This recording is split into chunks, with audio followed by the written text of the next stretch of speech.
So Joseph, we have some interesting news today on the commodity front. Mick Davis, ex-head of Xstrata, looks to be getting hold of close to $4 billion of equity financing to invest in commodity, or I should say mining assets, as he sees fit. Tell us a little more about that. Yeah, there are a lot of X's here. I mean, the vehicle which Davis is running is called X2 Resources, and it sort of came out of the Glencore Xstrata merger.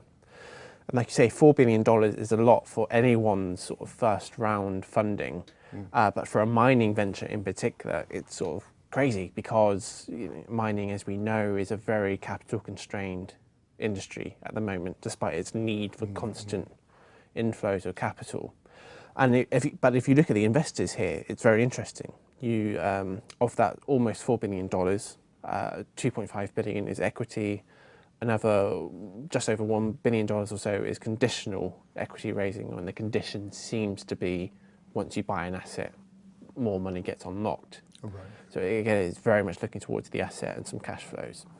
The types of investor here, TPG, private equity, Noble Group, which is an Asian materials trader. Again, it's very interesting in the context of Glencore, which joined onto Xstrata, and other unnamed investors, but who appear to be pension funds and sovereign wealth funds who have a very sort of long-range view of the, assets in general and mining assets, considering we may be at the bottom of the cycle.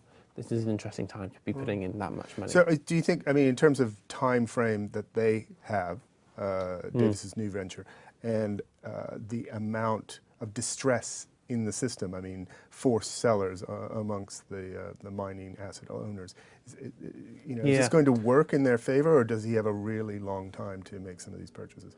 Well, we don't know what kinds of assets they're looking for, whether it's coal, copper, iron, or all of the big sort of bulk commodities which make up a lot of the earnings of the majors. But thermal coal, for example, is at a 4-year low. So it looks like there's distress priced in there, and there are some mines which won't be developed unless something like X2 Resources comes in and provides capital, a much lower cost of capital than you would get at a small miner these days, whether for debt or for equity. So in that sense, it makes sense that X2 is appearing at this point. However, when thermal coal, for example, is at a 4-year low, where is it going to go from here if it goes up?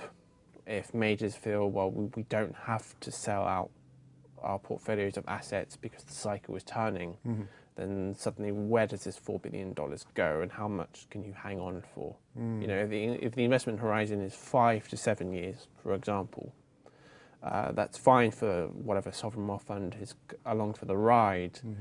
But if you're a seller, if you're one of these majors, maybe you can just wait out that period.